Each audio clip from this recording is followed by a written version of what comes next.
Welcome back, scholars, to our Digital Academy. I am Professor Spark. Whether we are turning the pages of a timeless novel, our mission remains the same. Will today's sweep us into the concert hall? Let's find out together. Let's jump right in. I am so excited to have you join me for today's explainer, where we're diving headfirst into one of the absolute greatest classics of American literature. Of course, I'm talking about Mark Twain's 1876 masterpiece, The Adventures of Tom Sawyer. Now, a lot of people mistakenly remember this as just a simple children's story, but honestly, it is so much more than that. We're looking at a brilliant, deeply layered exploration of the tension between absolute freedom, the heavy weight of responsibility, and, well, the often really messy process of growing up. To really wrap our heads around this book, we've got to start with a pretty provocative question. What happens when the endless imagination of childhood collides with the dark, dangerous realities of the adult world? That right there is the core tension we're going to unpack today. Because as we'll see, Twain's genius really lies in taking that magical, limitless worldview of a kid and just crashing it head-on into very real, very serious adult consequences. So here's our game plan for today. We'll kick things off with life on the Mississippi, move right into the magic of childhood, and then take a look at what happens when reality interrupts fantasy. From there, we'll dive into Courage in the Dark, and finally wrap it all up with the novel's enduring American legacy. Okay, Section 1, Life on the Mississippi. To truly understand Tom, we first have to understand his world. We're in the fictional town of St. Petersburg, Missouri, nestled right along the banks of the mighty Mississippi River. And the decade you really need to keep in mind here is the 1840s. Now, there's a fascinating contrast going on. Twain actually published the novel in 1876, so that's after the American Civil War, but he purposefully set the story back in the 1840s. He was drawing heavily on his own childhood experiences in Hannibal, Missouri, to paint this semi-autobiographical, deeply nostalgic portrait of what is often remembered as the Old Mississippi. But here's the thing, Twain doesn't just hand us a perfect, rosy view of the past. Not at all. He totally exposes its contradictions. St. Petersburg is a society defined by a really strict social hierarchy and this kind of superficial religiosity. We see these grand, romantic notions of heroism clashing right up against deep prejudice and irrational superstition. It's a town where community solidarity is just heavily mixed with adult hypocrisy. Twain playfully, but also very sharply, reveals that the adults who are constantly claiming moral superiority are actually just obsessed with reputation and rigid social conventions. And that right there, that is the stiff, hypocritical adult world that our young characters are so desperately trying to escape. Moving on to Section 2, The Magic of Childhood. Let's officially meet our protagonist, Tom Sawyer. So, Tom lives with his strict but fiercely loving Aunt Polly. She basically represents a parental authority that is just constantly baffled by his wild childhood energy. And Tom, well, he naturally resists this authority, and he does it with just boundless creativity and emotional spontaneity. If you know anything about this book, you probably know the famous fence scene. Aunt Polly tasks Tom with the absolutely grueling chore of whitewashing a fence on a beautiful Saturday.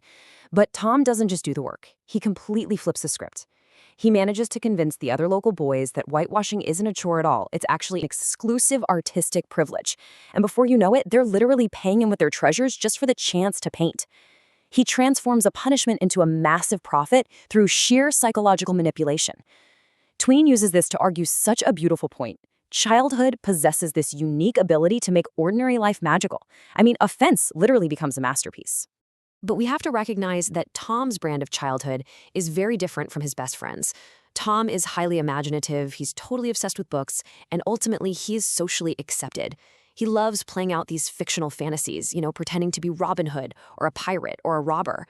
Huckleberry Finn, on the other hand, is an independent outcast. He owns absolutely nothing, he goes to no school, and he is entirely rejected by respectable society. Where Tom plays at rebellion, Huck actually lives it. He completely rejects civilization and follows pure instinct. Yet somehow, their friendship just completely transcends those class differences, with each of them possessing exactly the qualities the other lacks. It's a brilliant look at the very different ways we define freedom. Section 3. When reality interrupts fantasy. So up until now, it's basically been all fun and games. But this innocence is about to be violently shattered by genuine evil. Let's quickly trace this plot roadmap. We start out on day 1 with the lighthearted, sunny fence whitewashing. But everything changes at midnight in the graveyard. This is our inciting incident. Tom and Huck sneak into the cemetery, totally expecting a spooky adventure, but instead, they witness a horrifying real-life murder. This single traumatic event forces Tom to suddenly confront actual, terrifying reality instead of his fictional book-inspired fantasies. The novel immediately shifts gears from a simple adventure to a high-stakes story about learning the difference between imagination and actual responsibility. So the crucial point here is the theme of moral growth. That's the gradual development from avoiding responsibility to demonstrating the courage to risk your own safety for justice. In the graveyard, the boys watch the violent Injun Joe murder Dr. Robinson, and then they watch him frame the harmless, innocent town drunk Muff Potter. Terrified that Injun Joe is going to kill them too, the boys swear this dramatic blood oath to remain silent. Muff Potter gets arrested, and the boys are plunged headfirst into a profound crisis of conscience. We do need to take a quick moment to look at the primary antagonist driving all this fear, Injun Joe. Within the narrative itself, he represents revenge, violence, and total social alienation. However, when we look at the source text's analysis of the novel, we really have to note the historical context. Contemporary criticism points out that Twain's portrayal heavily reflects the racial stereotypes of 19th century America. Analysts discuss how the character simultaneously functions as this terrifying villain to push Tom's growth, while also perpetuating harmful representations of Native Americans to modern readers. It's a complex piece of literary history that undeniably reflects the prejudices of its time. So, overwhelmed by all this guilt over Muff Potter, and totally desperate for an escape from ordinary life, Tom, Huck, and their friend Joe Harper decide to run away to Jackson's Island to become pirates. Meanwhile, back home, the town genuinely believes the boys have drowned in the river. And this sets up what has got to be one of the absolute funniest and most audacious moments in all of American literature. The boys secretly sneak back into town, hide up in the church gallery, and just sit there watching everyone weeping over them at their own funeral. They then dramatically reveal themselves, crashing their own memorial service, and instantly become local heroes. Honestly, it is genuinely hilarious. It's the ultimate childhood fantasy realized. Which brings us to Section 4, Courage in the Dark. Because Tom's running finally ends. At Muff Potter's trial, his conscience totally overwhelms his fear. He courageously steps up and testifies, exposing Injun Joe, who immediately escapes through a window, setting the stage for our terrifying climax. The story reaches its absolute peak in McDougal's cave. Let's step through this climax. Tom and his innocent love interest, Becky Thatcher, become hopelessly separated from their group and get completely lost in the pitch-black labyrinth of the cave. While they're desperately searching for an exit, Tom unexpectedly spots Injun Joe, who's been using the cave as a hideout. Facing this ultimate test of bravery and survival, Tom manages to find a tiny opening, bravely leading himself and Becky back out to safety.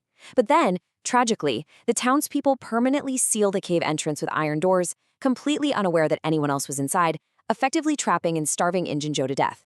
Section 5, An Enduring American Legacy. In the aftermath of all this, Tom and Huck actually return to the cave and uncover Joe's massive hidden treasure of gold.